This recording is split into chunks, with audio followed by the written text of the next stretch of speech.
Oh dear. Good morning. This is day 11 of my water feast, and beautiful day. I've been drinking spring water from bottles, which I just buy in one of our local supermarkets, well known, Lidl it's called, and you can get the spring water relatively cheap, and that does me. Can't drink tap water anymore, even though I filter it through some sort of filter. It just tastes so metallic now; it's revolting. So I stick to the spring water, which I know isn't ideal, but it's better than I was doing before. It's better than eating what I was eating and everything. So I'm not going to beat myself up. But generally, I try to drink 4 litres a day.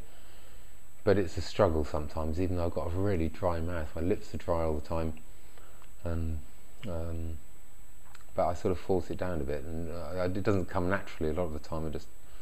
I don't want to drink, but urine it's painful to urinate at the moment because it feels very acid, and I've got a lot of back pain, probably as a result of just detox. I don't know, but bear with it. And sometimes I think, I'll drink a lot of water and it will be helpful, but it doesn't really seem to make much difference. So that's that one, yeah. And what else did I want to talk about? I wanted to talk a bit about addiction and food. And I was saying yesterday, I bought this book called The Pleasure Trap, by, I can't remember his name, Lyle and Alan Goldhammer, who runs this amazing fasting. Well, it's not only a fasting retreat. I think it's a health centre in California, and he's been very, very helpful. Watching some of his videos and stuff about water fasting and the benefits of it, and people who've had enormous success. Of course, the emphasis is always you mustn't do this on your own, which is all very well, because if you're loaded and you can afford, like, however many thousands of dollars, it would be thousands of dollars, I think, to go there and to do a long-term water fast, and then any of these other fasting things. Doug Graham, who I'd never go to his one anyway. I think it's overpriced, and I haven't heard that great thing. There's Lauren Lockman, who there was a few bad things about it, but I think he's okay. I think he's doing a fair job, and he charges a reasonable rate. And I could see amazing benefits of going to a fasting retreat, because you're just out of the mainstream. All your stresses of life are taken away from you. Those sort of things. No stress, no worrying about just looking after your house and your business or your affairs, and people around you and family expectations, etc. They're all gone, because you'll be gone. You'll be out of the country, and when you get there, it's all positive fasting stuff. Instead of which, when you do it alone, as I'm doing it, and I'm sure many other people who watch this are doing as well, you've got the pressure of life, other things going on around you, going out, stuff. I don't know. I haven't rested very well, not nearly as well as I should have done. I've tried to keep going because I find it difficult to relax. Another thing in a retreat, I'm sure that they help you to relax. I'm sure they do relaxation therapy of some sort and lectures. But it is, and as I said, unless you're loaded and have got the time to go and do that, the luxury of it, it really does sort of put it out of the reaches of the less well off, which is always what happens in life. So, we're stuck with doing it this way, which is to do it at home. On your own, unless you're lucky enough to have some people that want to do it with you. But I feel very confident about it at the moment. I know my health is relatively good, although it did take a plunge when I had my last sort of 6 month downfall, where I was eating terrible foods and a lot of fat, and just I don't know what happened. I don't want to be there again. There's no going back. But the health, I think my main thermometer of health deteriorating was the blood pressure, which went from it was running beautifully at about 110 over 70ish, which is pretty good. And then in that last phase, it suddenly started to go up enormously. It went up sort of 120 and then 130, 140, and sort of peaking out at 150. And I sort of put it out of my mind. But then, when the breathlessness came, and because I love cycling, I do a lot of cycling, I always go on about cycling, and I was struggling with it, besides the fact that the weight was shooting up, I was struggling with that. So it was time to stop. And I did do a bit of preparation for this fast. Not a huge amount. I mean, I sort of, my diet's always stayed healthy. It's always been sort of vaguely vegan based, I say vaguely because I have long periods where I just do vegan, and then little slip ups where I don't know, I just fancy something and go and do it. But it was the stuff that I was putting in. It was the chocolate and the ice cream, which is typical addictive stuff. I might eat really well all day, just eat sort of like John McDougall style or something, just a few oats for breakfast or just fruit for breakfast, and maybe depending how much energy I'd expend. If I'd been out for a 4-hour ride, I might make myself quite a big soup or something out of lots of vegetables and stuff. Nice, some lentils and things like that, no problem. And then in the evening I just have salad, and a big salad, a big green salad with. I normally put I always put fruit with my salad to give it a bit of sweetness. So in a green salad I'll maybe add an orange and a pear, and sometimes a banana as well. It might sound a bit odd, but I enjoy that. I think that's really nice, and it gives it a bit more body. It certainly brings out the flavour without adding anything else. But you could top it with squeezing a lemon. But that's the type of diet I was doing. Then after that, I'd go berserk and just eat crap, such as, I don't want to go into quantity, but quite a lot of ice cream, quite a lot of chocolate, and it was just sort of compulsive eating, really. So yeah, that's normally how it went. And occasionally I'd grab a supermarket meal or an occasional pizza, and that may have a little bit of meat on it. So I'm not ashamed of myself, but that's not where I want to be. I don't want to beat myself up for it, but it's not where I want to be. Trouble with my videos, they're always rambly. I start with one point and then go to something else, and then it just goes. But as far as the fast is, let's stick to the fast. The fast is okay. It's good.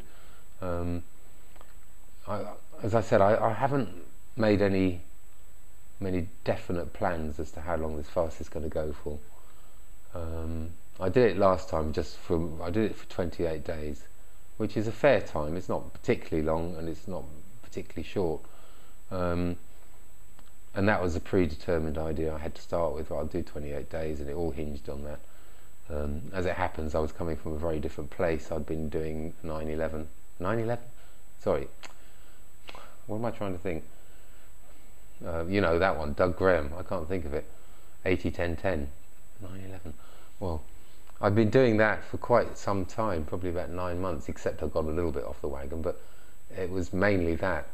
So my weight was better to start with, and I was in a better place, and so the fast went very well. The blood pressure came down very quickly to very low levels, like I think I had blood pressure readings as low as 80/55, which is very low, but that's acceptable on a fast. And that was it. And afterwards I got it all wrong again. Within a week I was back to McDougall, had cravings for salt, and I was just giving in to everything. So I was eating, I wouldn't eat salt, but I'd eat soya and miso.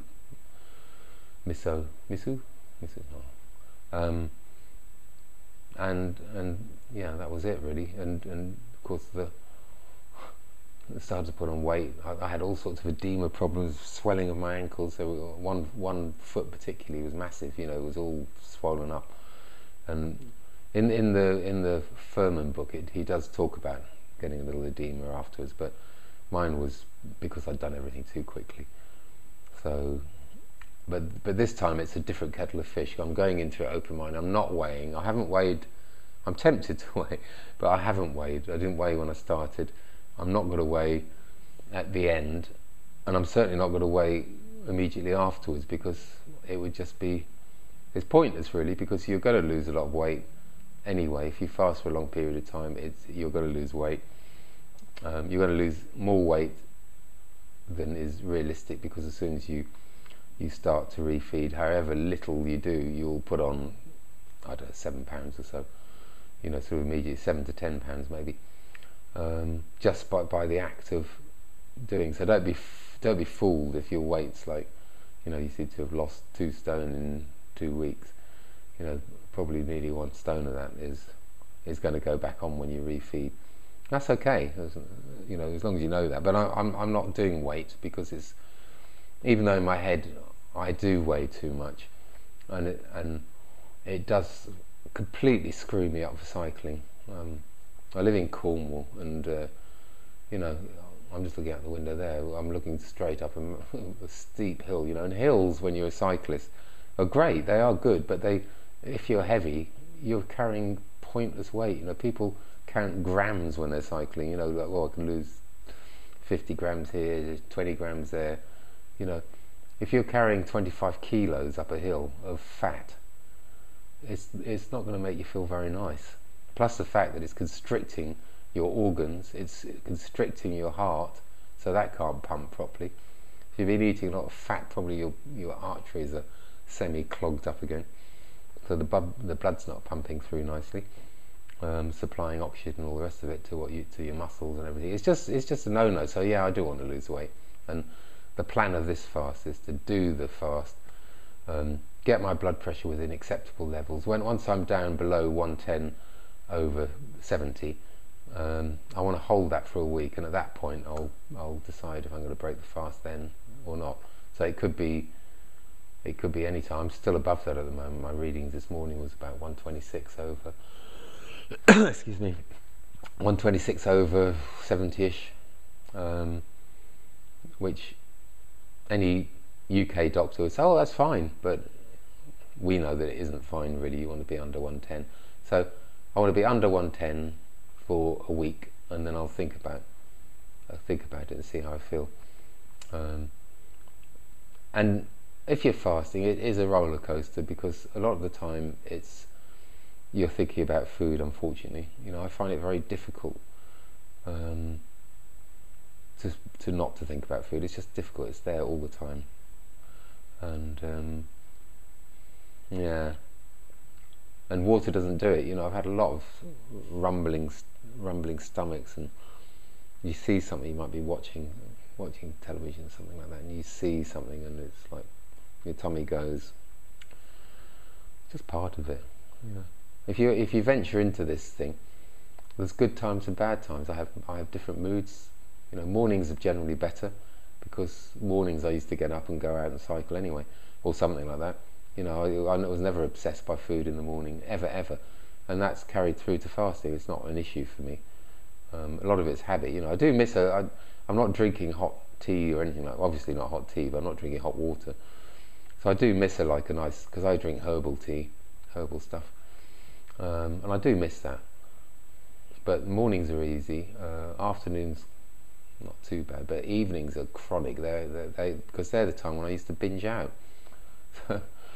It's just the way it is, you know. If you want something enough, that will overcome the cravings. And at the moment, my cravings, my will to succeed and my will to get well, which is what it's all about for me, is to get well, to break my bloody food addiction, which I'm pissed off with, which has ruled my life. I want to break it. Read The Pleasure Trap. That's so helpful.